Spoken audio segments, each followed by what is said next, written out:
السلام عليكم ورحمة الله. الحمد وعليكم لله رب السلام ورحمة العالمين، الله وبركاته. والصلاة والسلام على أشرف الأنبياء والمرسلين وعلى آله وصحبه أجمعين। দূরে ও কাছের, দেশ এবং প্রবাস থেকে যে যেখান থেকে আমাদেরকে দেখছেন এবং পরবর্তীতে দেখবেন, সবাইকে আজকের প্রোগ্রামের পক্ষ থেকে স্বাগত জানাচ্ছি। প্রিয় শ্রোতাবৃন্দ, আপনারা জানেন মাহে রমাদান উপলক্ষে আল আমরাইন ইনস্টিটিউট নিবেদিত আল আমরাইন টিভির আয়োজনে বরকতময় রমাদান প্রত্যেক দিন মূল্যবান এই শিরোনামে আমরা নিয়মিত বিষয়ভিত্তিক আলোচনা প্রোগ্রাম করে থাকি। তার ধারাবাহিকতায় আজকেও আমরা আপনাদের জন্য একটি গুরুত্বপূর্ণ বিষয়ের উপর আলোচনা নির্ধারণ করেছি। আজকের আমাদের নির্বাচিত বিষয় হচ্ছে মনের পাপসমূহ, এবং মনের পাপসমূহ হয়ে গেলে তার থেকে বেঁচে থাকার উপায় কি, এবং মনের পাপসমূহের হিসাব হবে কিনা, সামগ্রিক বিষয় নিয়ে গুরুত্বপূর্ণ আলোচনা করার জন্য আজকে আমন্ত্রণ জানিয়েছি বিশিষ্ট ইসলামী চিন্তাবিদ, বিশিষ্ট আলোচক শেখ ইবাদুল্লাহ বিন আব্বাস সাহেবকে। আমাদেরকে আজকের প্রোগ্রামের এই গুরুত্বপূর্ণ বিষয়ের উপরে আলোচনা পেশ করার জন্য শেখ ইবাদুল্লাহ বিন আব্বাসকে সবিনয় অনুরোধ করছি। السلام عليكم ورحمة الله وبركاته. إن الحمد لله وحده والصلاة والسلام على من لا نبي بعد. وقال الله تبارك وتعالى: فأعوذ بالله من الشيطان الرجيم الذي يوسوس في صدور الناس، أو كما قال الله تبارك وتعالى: أعوذ بالله من الشيطان الرجيم أن تبدوا ما في أنفسكم أو تخفوه يحاسبكم به إلى آخر الآية. আজকের আল আমরাইন টিভি পর্দায় সম্মানিত দর্শক শ্রোতা ও উপস্থাপক, শুরুতেই যাবতীয় শুকরিয়া আদায় করছি আল্লাহ সুবহানাহু ওয়া তাআলার জন্য, যার অশেষ মেহেরবানি বদলাতে বারাকাহ রহমত নাজাতের মাস মাহে রমাজানে আমরা গুরুত্বপূর্ণ একটি বিষয়কে সামনে নিয়ে আজকে আলোচনায় স্থির করেছি। যে আল্লাহ সুবহানাহু ওয়া তাআলা আমাদেরকে আলোচনা করার তৌফিক দান করেছেন, পরিবারে শুকরিয়া। সুপ্রিয় দর্শক শ্রোতা, আজকের আল আমরাইন অনলাইন ভিত্তিক টিভি চ্যানেলের পর্দায় আজকে আমাদের সংক্ষিপ্ত আলোচনার বিষয় থাকবে মনের পাপের তালিকা, মনের পাপ থেকে বেঁচে থাকার উপায়, মনের পাপের বিচার হবে কিনা, মনের পাপ হয়ে গেলে করণীয়। এই চারটি পয়েন্টের উপরে আমরা সংক্ষিপ্ত ভাবে কিছু আলোচনা করে প্রয়াস করবো ইনশাআল্লাহ। ইনশাআল্লাহ আলাইহি তাওয়াক্কালতু ওয়া ইলাইহি। সুপ্রিয় দর্শক শ্রোতা, মনের পাপ বলতে আমরা কি বুঝি? মনের পাপ বলতে আমরা সাধারণত কল বা অন্তরকেই মন বলে থাকি, যেখান থেকে সবকিছু হৃদয়। যেমন যাকে আমরা আরবিতে নিয়ত বলি। নিয়ত অর্থ হলো আল কসদাতু আল ইরাদা, ইচ্ছা সংকল্প। এই ইচ্ছা সংকল্প প্রতিটা ভালো কাজ এবং মন্দ কাজের পূর্বে মানুষের অন্তরে, হৃদয়ে, মনে কিন্তু একটা ইচ্ছা সংকল্প কাজ করে। আর সেখান থেকেই প্রত্যেকটি সাগিরা কাবিরা গোনা উৎপন্ন হয়ে থাকে। তারপর সেটা কোনোটা কাজে বাস্তবায়ন হয়, কখনো হয় না। এখন আজকের আমরা মনের পাপের তালিকায় যাচ্ছি, যে মনের পাপটা কি। মনের পাপ বলতে আমরা যেটা বুঝি, আল্লাহ সুবহানাহু ওয়া তাআলা সূরা নাস এর মধ্যে বলছেন আল্লাযী ইউওয়াসউইসু ফী সুদুরিন নাস, মানুষের অন্তরে সর্বদা যে ওয়াসওয়াসা প্রদান করা হয়।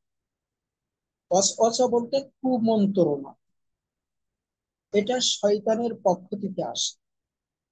আর অন্তরে যখন এই কুমন্ত্রণা ওয়াসওয়াসা আসে তখন সকল প্রকার পাপ সেখান থেকে সংগঠিত হয় বান্দা তার মনের খায়েশ বা এই ইচ্ছা মেটানোর জন্য।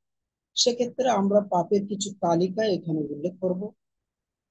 প্রথমত বলা যায় যে মনের গহীনে যখন আমাদের শয়তান ওয়াসওয়াসা দেয় তখন সেই একটা ওয়াসওয়াসা সৃষ্টি হয়। এই ওয়াসওয়াসার দরুন মানুষ কখনো কখনো শিরক কখনো কুফরিতে নিমজ্জিত হয়। তাহলে আমরা বুঝতেছি যে মনের পাপের তালিকায় 1 নম্বরে শিরক কুফর আছে।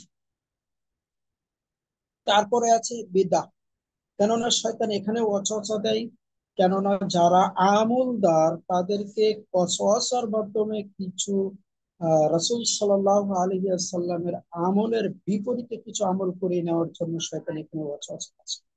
তাহলে ওয়াসওয়াসা দ্বারা প্রায় সব কাজই সংগঠিত হয়, তবে বড় পাপ যেটা শিরক কুফর, যে কারণে মানুষ এর ঈমান ভেঙে যায় বা ঈমান নষ্ট হয়ে যায় এমন কিছু করে। তাই এখন আমরা এখানে শিরক কুফর যেমন পাপের তালিকায় প্রথমে আসে, যে কুফর শিরক। কুফরটা কি এটা আসলে জানা দরকার, কারণ কুফর বলতে আমরা অস্বীকারকেই বুঝি, কিন্তু কুফর বলতে আমরা যেটা বুঝি সেই অস্বীকারটা কি, সেটা সবটা আমাদের সৃষ্টিকর্তা আল্লাহ সুবহানাহু ওয়া তাআলাকে অস্বীকার করা বোঝায়।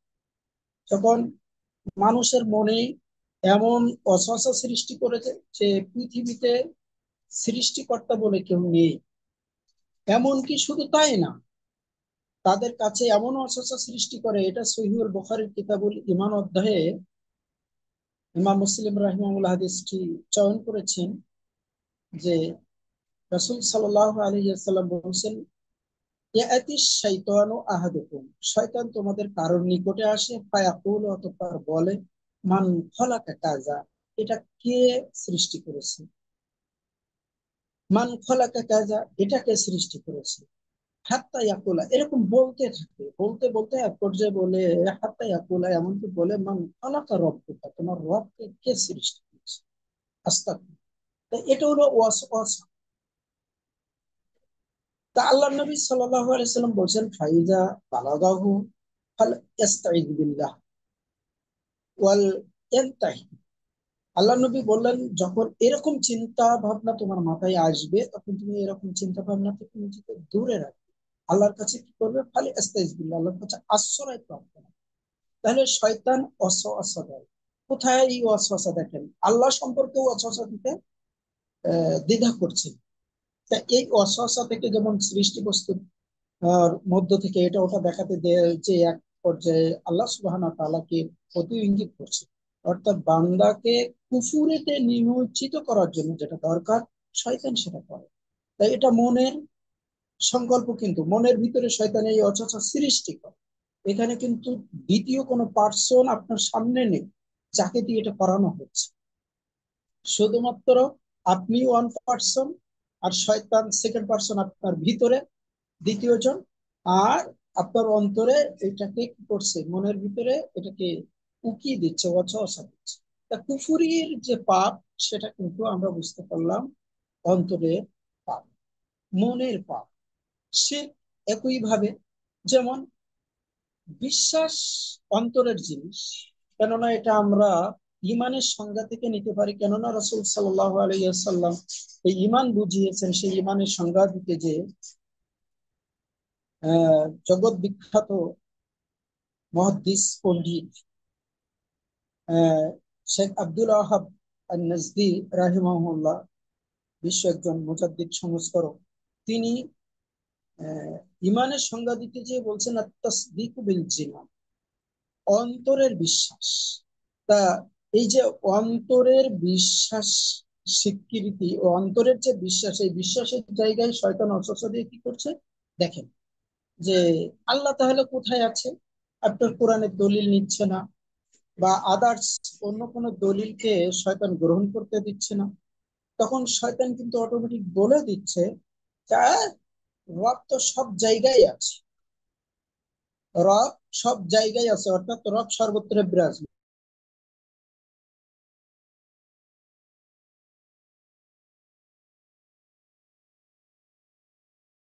এটা কিন্তু আকীদাগত ভাবে কেননা যে রব কোথায় সর্বত্র বিরাজমান সে কাফের, তাহলে এটাও কুফরিতে নিয়ে চলে যাচ্ছে। তাহলে অন্তরের পাপ আমরা জানলাম কুফর। আবার শিরক, শিরকটা কি? সেটাও অন্তরে। দেখেন, আপনি আমি কোনো বিপদে পড়েছি, আমরা ইস্তেখারা করতে পারছি না বা সঠিক একটা সিদ্ধান্তে পৌঁছাতে পারছি না, কাউকে শেয়ার না করে, যখন আমরা কারোর সাথে পরামর্শ না করে, সোরা না করে, যখন আমরা নিজ নিজ সিদ্ধান্ত নিচ্ছি, তাই তো এই বিপদ থেকে মুক্তির উপায় কি আছে? তখন মিস্টার ইবলিস শয়তান এসে ঠিকই আপনাকে আমাকে বলছে, আরে উমুক দরবারে যাও, অমুক গাছতলায় যাও। এমনকি শয়তান এরকম অচচা দিয়ে যখন না পারে, তখন ঘুমের ভিতরে স্বপ্নতে আপনাকে এই কথাটা বলে যে অমুকের জায়গায়, অমুকের খানকায়, অমুকের মাজারে এটা দান করো, সেখানে যে সেজদা করো, তার নিকটে চাও। এগুলোর মাধ্যমে কিন্তু শয়তান কি করে? এই অচচার মাধ্যমে তাকে শিরক করিয়ে নেয়। তাহলে শিরকটা অন্তরের পাপ। কেন? প্রথমত এটা অন্তর, তারপর যখন অন্তরে বদ্ধপরিকর হয়, পরিকল্পনা মজবুত হয়, তখন সেটা আমাল, কর্মে বাস্তবায়ন, সেটা কাজে সে বাস্তবায়নের জন্য সেদিকে যায়। কিন্তু এটা পিছনে শয়তানের ওয়াসওয়াসা আছে। আর এটাও অন্তরে, অন্তরেই আগে উদয়। তা অন্তরের পাপ হিসেবে আমরা দেখছি শিরক, আমরা দেখছি কুফর। ঠিক আছে, এমনি ভাবে নিফাক অর্থাৎ মুনাফিক। এই মুনাফিকিতে আহ, মানুষ বেশি আটকে যায়, বুঝতে পারে না যে নিফাক মানে মানুষের সাথে মুখে বলে একরকম, অন্তরে গোপন রাখে, এটা নিফাকি একটা বিষয়। আর এই মুনাফিকিও অন্তরে গোপন রাখাটা, বা তার অন্তর বলে, তার অন্তরেই বলে যে আমরা তার কথা শুনবো কেন? সে একজন আলেম মানুষ, কোরআন হাদিস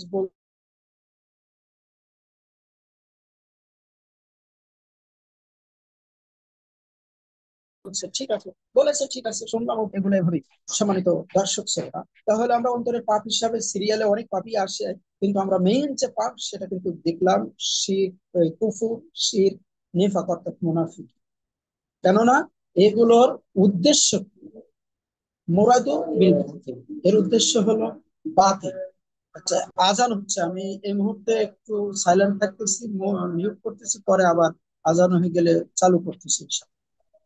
জি।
আসসালামু আলাইকুম শুনছেন আমার কথা? শোনা যাচ্ছে, শাহেদ, কন্টিনিউ করেন। হ্যাঁ, এবার যেটা বলছিলাম যে আসলে আমাদেরকে শিরকের দিকে ধাবিত করে, সেদিকে একটা বিষয় পয়েন্ট বলে আসলাম যে আমাদেরকে বিভিন্ন অন্যায় কাজে আগ্রহ সৃষ্টি করে দেয় শোচনা চর্চার মাধ্যমে। তা দিয়ে আমাদের মনে একটা শান্তি ব্যবস্থা সে শয়তান করে, কিন্তু সেটাতে আছে শিরক। ঠিক অনুরূপ একটা প্রত্যেক মানুষের অন্তরের চাওয়া, যে না জানার কারণে আমরা যে সৎ আমল করি তা থেকে আমরা অনেক সময় দুনিয়াবি ফায়দা হাসিলের চেষ্টা করি। এটা অন্তরের রোগ, কিন্তু এটা বাহ্যিক না। যেমন কেউ একটা সাদাকা করছে, সেটা মানুষ দেখুক এটা অন্তরে চাচ্ছে, মানুষ তাকে বাহবা দিক এটা মানুষ তার অন্তরে চাচ্ছে।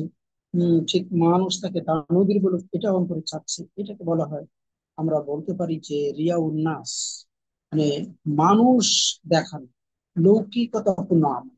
এটাও কিন্তু শয়তানের অচর্চা হয়। এবং এটা অন্তরের বা মনের পাপ। আমরা যে মনের পাপে, তাহলে শির, মনের পাপের বিভিন্ন ধরন, তার একটা হলো শির। আর মুনাফিকিটা যেটা বলছিলাম, যে সেটা তো আমরা বুঝতেই পারলাম যে মুনাফিকি এখানে আমরা যেটা বলবো, ও অন্তরে গোপন রাখে কপটতা।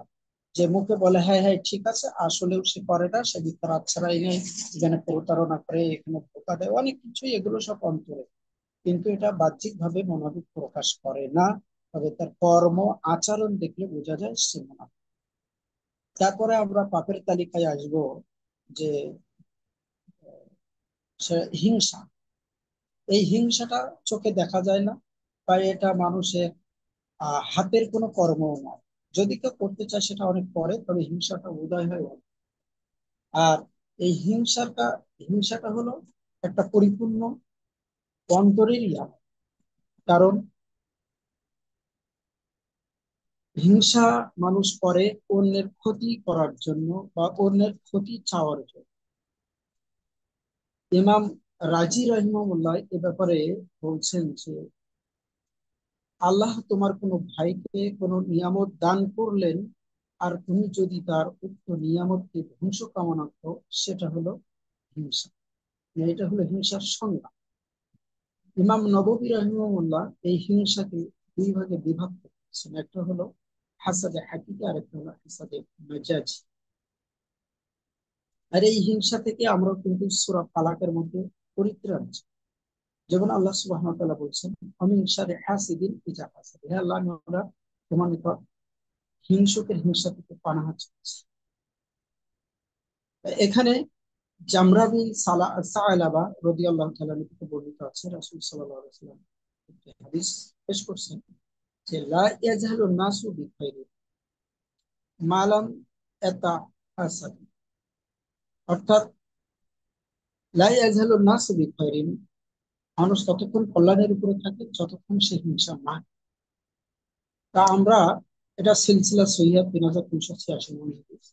আমরা এই হিংসা থেকে বেঁচে থাকি, কিন্তু আমাদের ডাইনে বামে আমরা কিন্তু অপরের মানে সফলতাকে সহ্য করতে পারি না।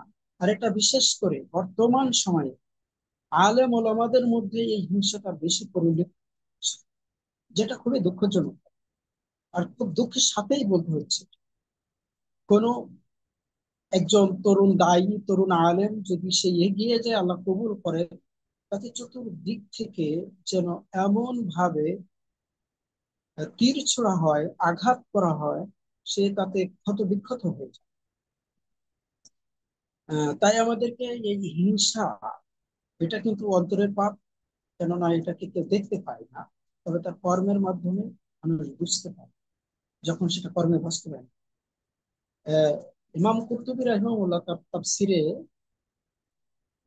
হাসাদ সম্পর্কে, হিংসা সম্পর্কে খুব সুন্দর একটি কথা বলেছেন, যে আল হাসাদু মাজমুমুন ওয়া সাহিবুহু মাগমুমুন ওয়া হুয়া ইয়াকুলুল হাসানাতি কামা তাকুলুন। হিংসা নিন্দনীয় এবং হিংসুক ব্যক্তি সর্বদা দুশ্চিন্তাগ্রস্ত। যারা হিংসা করে তারা কিন্তু তাদেরকে মানুষ নিন্দা করে, আর আল্লাহ তাকে নিন্দা করে। আর সে সর্বদা দুশ্চিন্তাগ্রস্ত থাকে, এই কারণে যে আমি তার ক্ষতি কামনা করছি, কেন তার ডেভেলপ হচ্ছে, কারণ কেন তার উন্নতি হচ্ছে, কেন সে এগিয়ে যাচ্ছে, কেন তার সফলতা, এইভাবে এগুলো সে সহ্য করতে পারে না। তাই হিংসা যে করে সে সর্বদা দেখবে দুশ্চিন্তাগ্রস্ত, সে কখনো ফ্রি হতে পারে না, শান্তি পেতে পারে না। আর আল্লাহ নবী আরো বলেছেন যে ওয়াই আকুল হাসানা, আর হিংসা কি করে, মানুষের হিংসা নেকি খেয়ে ফেলে। কাবা যেমন তাকুল না, আগুন খেয়ে ফেলে কাঠ।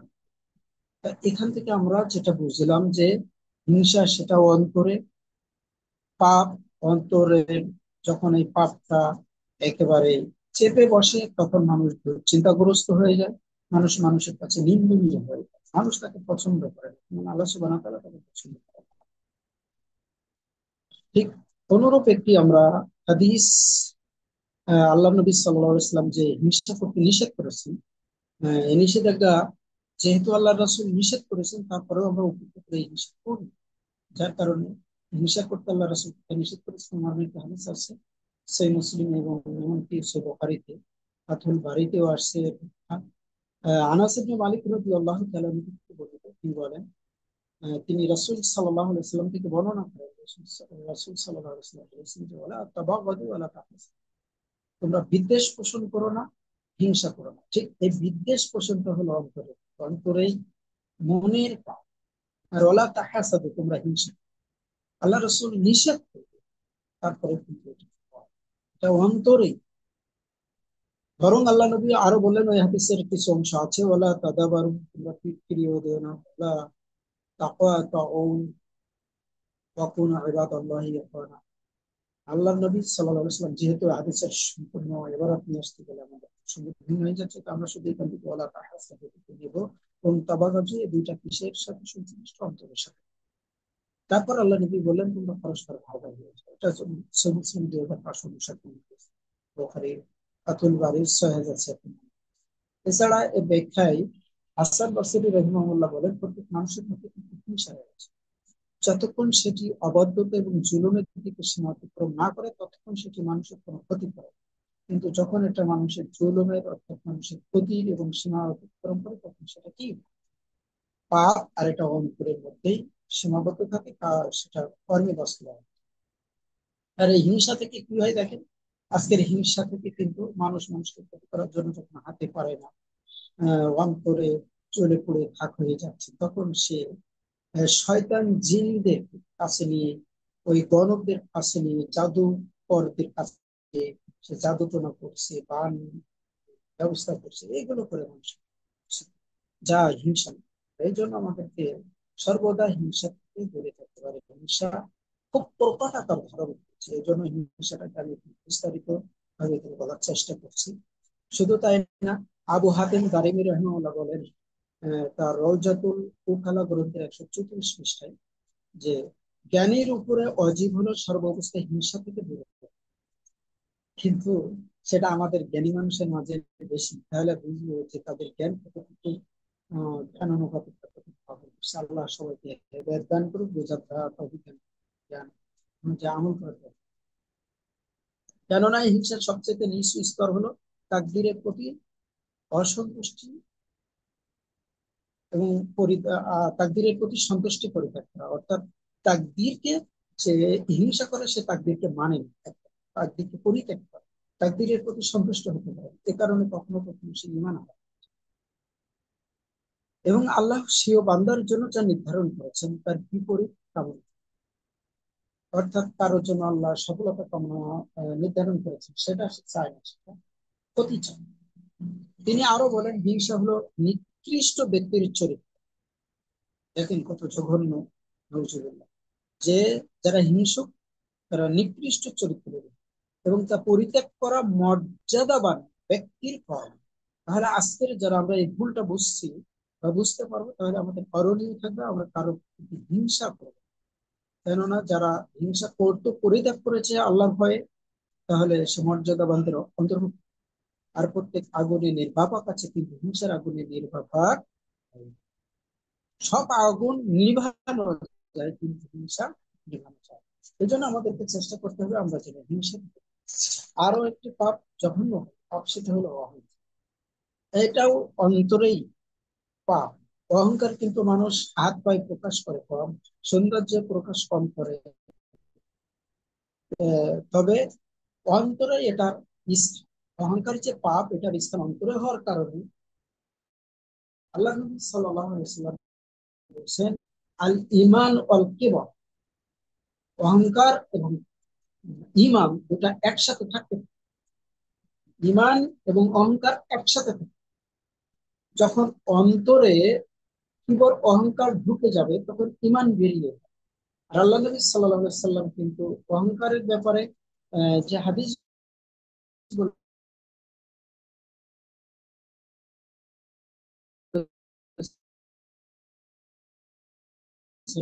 সেখানে আহ,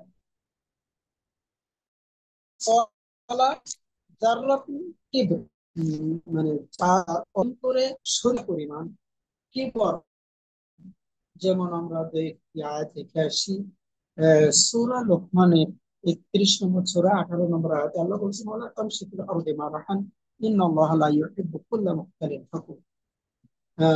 ওয়ালা তামশিফিল আরদি মারহান, তুমি জমিনে ঔদ্ধত্য প্রকাশ করে, অহংকার প্রকাশ করে বিচরণ করো। ইন্নাল্লাহা, নিশ্চয় আল্লাহ তাআলা, লা ইউহিব্বু কুল্লা মুখতালিন ফাখুর, আল্লাহ অহংকারীকে, ঔদ্ধত্য ভাব প্রদর্শনকারীকে পছন্দ করে। তারপর আল্লাহ সুবহানাহু ওয়া তাআলা আরো বলছে, ইন্নাকা লান তাখরিকাল আরদা ওয়ালান তাবলুগাল জিবালা, তুমি জেবালের পাহাড়কে, ওয়ালান তাবলুগা, তুমি পৌঁছাতে পারবে না পাহাড়ের চূড়ায়।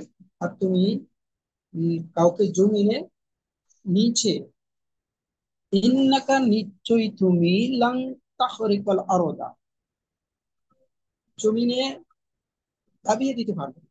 তাহলে আমরা বলছিলাম যে অহংকার করা যাবে না। আর এই অহংকার কেন করা যাবে না, এটা ওর হৃদয়ে কেন, এটা আমরা জানি যে রাসূল সাল্লাল্লাহু আলাইহি ওয়াসাল্লাম বলেছেন, আল কিবরু, অহংকার হলো হৃদয় আল্লাহ, আল্লাহর চাদর। ঠিক একই হাদিসের শেষে বলা হচ্ছে আল্লাহ যে আল্লাহর লুঙ্গি হলো তার অহংকার। অর্থাৎ লুঙ্গি এবং চাদরের কথা আল্লাহ নবী বলেছেন, দুটা কেউ একটা যদি ধরে টান দেয় তাহলে তার জন্য জান্নাত হারাম। অর্থাৎ অহংকার প্রদর্শন করা যাবে না। আর এটা অন্তরে, অন্তরে কিভাবে তার একটু বিস্তারিত বলি যে আল্লাহ নবী সাল্লাল্লাহু আলাইহি ওয়াসাল্লাম অহংকারের যে সংজ্ঞা দিয়েছেন, আল কিবরু বাতারাল হক অহংকার, অন্যকে ছোট মনে করা, নিজেকে বড় মনে করা, এটা হলো অহংকার। তা আজকের বর্তমান সময়ে সবাই কিন্তু সেটাই মনে করে যে আমি অনেক কিছু, আমি অনেক বড়। জি না, যারা আত্মমর্যাদা সম্পন্ন ব্যক্তি, জ্ঞানী, তাদের কাজ হলো নিজেকে সর্বদা ছোট মনে এবং অন্যকে নিজের উপরে প্রাধান্য। কিন্তু আজকে আমরা অন্যের সফলতা তো দেখতে পারি না, বরং কি করি, অন্যকে ছোট মনে করি, হেয় প্রতিপন্ন করি। এগুলো সব অহংকারের নাম। অতএব আমাদেরকে এই অহংকার থেকে বিরত থাকতে হবে। যদি তা না থাকি তাহলে অহংকারী ব্যক্তির আমল পূরণ হয়। আল্লাহ সুবহানাহু ওয়া তাআলা এ ব্যাপারে সূরা 7 নম্বর সূরা আরাফে ভিতরে তিনি উল্লেখ করেছেন 40 নম্বর আয়াত, 36 নম্বর আয়াত দুইটা, যে আল্লাহ বলছেন, অকালা রব্বুকুম আদউনি আস্তাজিব লাকুম। আল্লাহ বলছেন, হে আমার বান্দা, অকালা রব্বুকুম আদউনি আস্তাজিব লাকুম, আস্তাজিব লাকুম, হে আমার বান্দারা, তোমরা আমাকে আহ্বান করো, আমি তোমাদের ডাকে সাড়া দেব। কেন? ইন্নাল্লাযীনা ইস্তাকবিরুনা আন ইবাদাতি, নিশ্চয়ই যারা অহংকার প্রদর্শন করে আমার ইবাদত, অর্থাৎ আল্লাহর ইবাদত করতে যারা অস্বীকৃতি জানায়, তারা অহংকার করে। কেমন? যেমন মিস্টার ইবলিস, শয়তানকে আল্লাহ সুবহানাহু ওয়া তাআলা বলেছিলেন, আল্লাহ বলেছিলেন যে উসজুদ লিআদম, আপনি আদমকে সাজদা করেন। কিন্তু ইবলিস সাজদা করেনি, বরং সে কি বললো,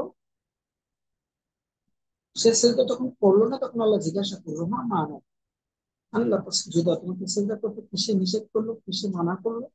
তখন শয়তান বলল, আনা খায়র, আমি উত্তম, খলাকতানি মিনান নার, ফাখালাকতুহু মিন তিন, আদমকে তো আপনি মাটি থেকে সৃষ্টি করেছেন, আমাকে আগুন থেকে, অথবা আমি উত্তম। এই যে সে নিজেকে বড় মনে করলো আর আল্লাহর ইবাদতে অহংকার প্রদর্শন করলো, তো সেটা করলো না তারা। আজকেরও যারা আমরা এখান থেকে একটু করে নিতে পারি যে যারা সেজদা করে না অর্থাৎ সালাত আদায় করে না, তারা শয়তানের মতো অহংকার। তারা শয়তানের ভাই, কেননা আল্লাহ সাজদা করতে বলেছিল, শয়তানকে সে অস্বীকার করেছিল। আজকে যারা সালাত পড়ে না, এই সেজদা করাটাকে সে অস্বীকার করছে, সে অহংকারী। একদিকে কাফের আর একদিকে অহংকারী। তো তার থাকার জায়গা কোথায়? আল্লাহ বলছেন সায়াদখুলুনা জাহান্নামা, তারা অচিরে জাহান্নামে প্রবেশ করবে। তো এখানে যেমন ইবাদতের ক্ষেত্রে অহংকার, ঠিক অনুরূপ ভাবে মাল সম্পদের ক্ষেত্রে অহংকার, যেমন কারণ করেছিল, মাটিতে ডুবে গেছে অহংকারের কারণে, যে এটা আমার আহ, বাপ দাদাদের থেকে পেয়েছি, আমিও অর্জন করেছি, এটা তো আল্লাহ দিয়েছেন তার নিয়ম, এটা সে স্বীকার করে। এরপরে অহংকারী ব্যক্তির ইবাদত কবুল হয় না। এ ব্যাপারে আল্লাহ সুবহানাহু ওয়া তাআলা বলছেন যে আহ, উটের ওলান দিয়ে যে দুধ বের হয়, ওই দুধ যেমন তার ওলানে গাভীর ওলানে বা উটের ওলানে প্রবেশ করানো যায় না, এমনকি সুসের ছিদ্র দিয়ে যেমন আলা ঢুকানো যায় না, ঠিক অহংকারী ব্যক্তির আমল আল্লাহ দরবারে কবুল হয়। আর এই অহংকারটা কিন্তু অন্তরেই এর স্থান, এটা মনের পাপ। আর মনের পাপ এই কারণেই কিন্তু মানুষ ক্ষতিগ্রস্ত হয়ে যায়। সম্মানিত দর্শক শ্রোতা, আমরা অহংকারের ব্যাপারে সংক্ষিপ্ত আকারে কিছু জানার চেষ্টা করলাম। তবে আমাদেরকে চেষ্টা করতে হবে সর্বদা অহংকারকে পরিত্যাগ করে সহজ সরল মন নিয়ে, নিজের উপরে অন্যকে প্রাধান্য দিয়ে, হ্যাঁ, নিজের চাইতে অন্যকে বড় মনে করে চলার চেষ্টা করতে হবে। আল্লাহ আমাদের তৌফিক দান করে। আমি শুধু এটা না, এরপরে সূরা তওবার, সূরা আনাম, আরাফ, আনাম, 8 নম্বর সূরা 47 নম্বর আয়াতে আল্লাহ বলছেন, ওয়ালা তাকুনু কাল্লাযিনা খরাজু মিন দিয়ারিহিম বাতারান বাতারাও ওয়া রিয়াআন নাস ওয়া ইয়াসুদ্দুনা আন সাবিলিল্লাহ। তোমরা তাদের মতো হয়েও না যারা বের হয়েছে আহ খরাজু মিন দিয়ারিহিম বাতারান, অহংকার করার জন্যই এবং মানুষ দেখানোর জন্য এবং আল্লাহর প্রতি বাধা দেওয়ার জন্য। আমরা তাদের মতো, আল্লাহ এটা নিষেধ করেছেন, অথবা আমরা এমনটা হবো না, অহংকার করবো না, আল্লাহ এরপরে আরো বলছিলাম যে আসলে ধারণা ধারণা করা থেকে আমাদেরকে বিরত থাকতে হবে। আমরা সব সময় একটু ধারণা করি, অথচ আল্লাহ সুবহানাহু ওয়া তাআলা বলছেন ইয়াকুমুজ জান, আর এই ধারণা কিন্তু অসচেতন এবং এটা অন্তরের পাপ। তোমরা ধারণা থেকে বেঁচে না। কেননা রাসূল আকরাম সাল্লাল্লাহু আলাইহি ওয়াসাল্লাম বলছেন ইয়াকুমুজ জান ফাইন্নাজ জান্নাত তাকুল হাদিস, তোমরা ধারণা করা থেকে বিরত থাকো, কেননা ধারণা করা হলো অধিকত মিথ্যা। অর্থাৎ আমরা কেন ধারণা করতে যে মিথ্যার বোঝা ঘাড়ে করে বহন করে নিচ্ছ, এটা করবো না। আল্লাহ পাক আমাদেরকে এখান থেকেও বাঁচার তৌফিক দান করুন। এরপরে সকল প্রকার কুধারণা, মন্দ ধারণা, এমনকি ধারণা করা থেকেই আমরা বিরত থাকবো। আর ধারণা করে কোনো ইবাদত, তাহলে আমরা বাঁচতে পারবো। এরপরে আর একটা হলো নিয়ত। নিয়ত যার ইচ্ছা হলো অন্তরে, যার স্থান হলো অন্তরে, এই নিয়ত যদি নিয়ত ফাসাদ, যদি বিভ্রান্ত করা নিয়ত হয়, ত্রুটিযুক্ত নিয়ত হয়, তাহলে কিন্তু আমরা এই নিয়তের কারণে ধরা পড়ে যাব। যেমন একজন কারি, একজন শহীদ, একজন আহ সাদাকাকারী, শুধু তার মনে চাওয়াটা ছিল মানুষ দেখানো, মানুষ কিছু বলা। এই অন্তরটাকে তার এই যে চাওয়াটা, এটা কিন্তু কেউ জানতো না, সবাই জানতো সে ভালো কাজ করছে, কিন্তু মানুষ জানতো একরকম, কিন্তু তার অন্তরে ছিল অন্যটা। আর এই অন্তরে নিয়ত ত্রুটি থাকার কারণে মানুষের আমল কবুল হবে না এবং সেটা শিরক হয়ে যাবে। এ কারণে মানুষ পরকালে হবে। আর নিয়তের জায়গাটা, নিয়তটা হলো মনের পাপ, কিন্তু নিয়তের ত্রুটি সেটা হলো মনের পাপ, ইখলাস না। সুপ্রিয় দর্শক শ্রোতা, আমরা অনেক দূরেই চলে আসলাম, ওই জন্য সংক্ষেপে বলছি। তারপরে এখন আমাদের 3 নম্বর পয়েন্ট ছিল মনের পাপ থেকে বেঁচে থাকার কিছু উপায়। মনের পাপ থেকে বাঁচার উপায় হলো সর্ব অবস্থাতে, সর্বপ্রথমে আপনাকে আমাকে পাপ সম্পর্কে জ্ঞান অর্জন করতে হবে, জানতে হবে। কেন পাপকে জানতে হবে? এই কারণে যে এ ব্যাপারে একটা আরবি কবি চরণ আছে, লাইন আছে, যার বাংলাটাই এমন: পাপকে জেনেছি বাঁচারও লাগিয়া নহে পাপের করে। অর্থাৎ পাপ সম্পর্কে যদি আপনি আমি জ্ঞান অর্জন না করতে পারি, তাহলে আপনি আমি কখনো অজান্তে সেই পাপ করে বসবো, বুঝতে পারবো না, জানতে পারবো না। এই জন্য পাপ থেকে বাঁচতে হলে আগে পাপ সম্পর্কে জ্ঞান অর্জন করতে হবে। এটা কোন প্রকারের পাপ, সাগিরা না কাবিরা, যে প্রকাশ্য না অপ্রকাশ্য, কোন প্রকারের পাপ, এই পাপটা আগে আমাকে জানতে হবে এবং সেই পাপ থেকে আমাকে বিরত হতে হবে। এক, দুই, পাপ হয়ে গেলে তার জন্য আল্লাহর নিকট আশ্রয় চাওয়া। এবং পাপ, যেমন আল্লাহ নবী সাল্লাল্লাহু সাল্লাম আশ্রয় চাইতেন, হয়ে গেলে না, শুধু হওয়ার আগেও আশ্রয় চাইতেন। যেমন আল্লাহ নবী সাল্লাল্লাহু সাল্লাম শিরক থেকে বাঁচার জন্য তিনি বলেছেন, আল্লাহুম্মা ইন্নী আউযু বিকা মিন শিরকি বিকা ওয়া আনা আ'লামু ওয়াস্তাগফিরুকা লিমা লা আ'লাম। যেন জানা অজানা তুমি সকল প্রকার শিরক থেকে আল্লাহর কাছে আশ্রয় চাওয়া। ঠিক এইভাবে প্রত্যেকটা পাপ থেকে আল্লাহর কাছে আমরা আশ্রয় প্রার্থনা করবো। যেমন আল্লাহুম্মা ইন্নী আউযু বিকা মিনাল জুবনি ওয়া আউযু বিকা মিনাল বুখল। হে আল্লাহ, আমি তোমার কাছে কৃপণতা থেকে পানাহ চাচ্ছি। এটা একটা পাপ, কৃপণতা। اللهم اني اعوذ بك من الجبن واعوذ بك من البخل واعوذ بك من الكسل واعوذ بك من عذاب القبر। এটা পানাহ চাচ্ছে। ঠিক এইভাবে প্রত্যেকটা পাপ থেকে, যে আল্লাহুম্মা ইন্নী আউযু বিকা মিনাশ শিরকি ওয়াল কুফরি, হে আল্লাহ, আমি তোমার কাছে শিরক থেকে পানাহ চাচ্ছি, কুফর থেকে পানাহ চাচ্ছি, আমি আযাবের কবর, কবরের আযাব থেকে, হে ওয়াল মাকরিয়াসি ওয়ান নিফাকি ওয়াল হাসাদি ওয়াল বাগুদা। এইভাবে যত পাপ আছে সমস্ত পাপ থেকে আমরা আল্লাহর কাছে পানাহ চাইবো। তাহলে পাপ থেকে, মনের পাপ থেকে বাঁচা, বেঁচে থাকার উপায় কি? পাপ সম্পর্কে জ্ঞান অর্জন করা, তারপর পাপ থেকে বেঁচে থাকার চেষ্টা করা এবং সর্বদাই পাপ থেকে আল্লাহর নিকট আশ্রয় চাওয়া, আশ্রয় প্রার্থনা করা। আর তারপরে এই পাপ থেকে আল্লাহর কাছে বাঁচার জন্য কি করবো? আমরা অবসর টাইমে জিকির আজকারে লিপ্ত হবো, বেশি বেশি ইস্তেগফার করবো। যখনই পাপ হয়ে যাবে, যদিও দু একটা ছোট ছোটরা গুনাহ হয়ে যায়, তারপরে হয়ে যায়, তওবা করবো। তওবার যে শর্ত, শর্ত মেনে তওবা করবো, ফিরে আসবো। সাগিরা হয়ে গেছে, সাথে সাথে উজু করে করে একটা সালাত পড়বো, আল্লাহ পাক মাফ করে দিবেন ইনশাল্লাহ। এইভাবে আমরা পাপ থেকে বেঁচে থাকার চেষ্টা করবো। আল্লাহর কথা বলে তৌফিক দান করুন। মনের পাপের বিচার হবে, এ ব্যাপারে মনের পাপের বিচার হবে কিনা, এ ব্যাপারে কিন্তু আমরা বলতে পারি রাসূল সাল্লাল্লাহু আলাইহি ওয়াসাল্লাম যেটা বলেছেন যে মনের পাপের বিচার হবে কিনা, সেটা আমরা এখানে দেখবো যে রাসূল সাল্লাল্লাহু আলাইহি ওয়াসাল্লাম কি বলেছেন। যে মনের পাপ সম্পর্কে আল্লাহ নবী সাল্লাল্লাহু আলাইহি ওয়াসাল্লাম বলছেন, এটা সহিহ মুসলিমের হাদিস, যে তিনি বলেন যে আবু হুরায়রা রাদিয়াল্লাহু তাআলা আনহু থেকে বর্ণিত যে কওলুহুল হাক্কু, আল্লাহর কথা তো সত্য, জাহামা আব্দি বিহাসানাতিন, আমার কোন বান্দা যখন নেকি কাজের উদ্দেশ্যে নিয়ত করে, কোন নেকি কিছু করার, নেকির কাজ করার নিয়ত করে, ফাকতুবুহা লাহু হাসানাহ, তার জন্য একটি নেকি লিখে দেওয়া হয়। ফাইন আমিলাহা ফাকতুবুহু, যদি সেই আমলটি সে করে ফেলে, তাহলে তার জন্য উহা লিখে দেওয়া হয় লাহু বি আশরি আমসালিহা, 10 গুণ নেকি লিখে দেওয়া হয়। ওয়াইজা হাম্মা বিসাইয়াতিন, যদি মন্দ কিছু করার নিয়ত করে, সংকল্প করে, পরিকল্পনা করে, ফালা তাকতুবুহা, ততক্ষণ তার পাপ কিন্তু লেখা হয় না। ফাইন আমিলাহা, যতক্ষণ সে ওই কাজটি না করে, ফাকতুবুহা বিমিথলিহা, যদি সে ওই আমলটা করে, যা করার সে ইচ্ছা করেছিল, সংকল্প করেছিল, তখন তার জন্য অনুরূপ একটি পাপ লেখা হয়। ফাইন তারা কাহা, যদি সে পাপটি, আমলটি ছেড়ে দেয়, না করে, রূপমা, তাহলে তার জন্য কোনো পাপই লেখা হয় না। কলালাম ইয়ামাল বিমা হা, কলালাম ইয়ামাল বিহা তাকতুবু লাহু হাসানা থুম্মা ক্বারা। আল্লাহ, আল্লাহ নবী সাল্লাল্লাহু আলাইহি ওয়াসাল্লাম তেলাওয়াত করলেন, মান জাআ বিল হাসানা ফালাহু আশরু আমসালিহা, যে ব্যক্তি নিয়ত করবে ভালো কিছু করার, তার জন্য এক নেকি, যদি কাজটি করে তার জন্য 10, কিন্তু তার থেকে বৃদ্ধি হবে। কিন্তু যদি পাপ কাজের নিয়ত করে, তাহলে তার পাপ লেখা হবে না যতক্ষণ কাজটি না করে।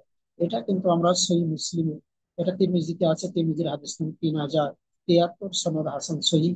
এছাড়া সূরা আনামের 107 নম্বর আয়াতে কিন্তু আল্লাহ নবী এটা বলেছেন। এছাড়া সহিহ মুসলিমের অনুচ্ছেদ 58 হাদিস 238 এটা বর্ণনা আছে।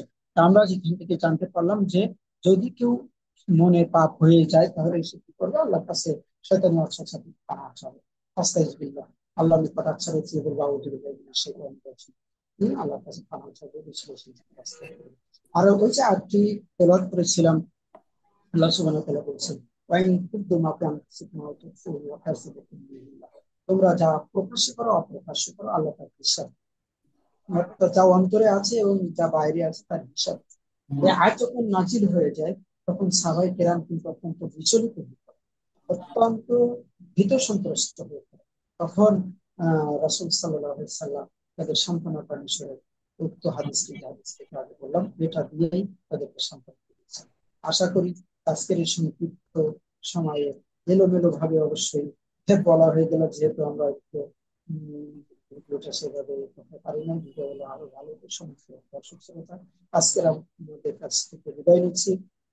ধন্যবাদ বা মোবারকবাদ আল আমরাই অনলাইন চ্যানেলকে, সে আমাদের নগর খাদেমকে সেখানে ইনভাইট করে কিছু বলার এবং জাতির খেদমতে আমাদেরকে উপস্থিত হওয়ার সুযোগ করে দিয়েছেন, এর জন্য মোবারকবাদ, ধন্যবাদ।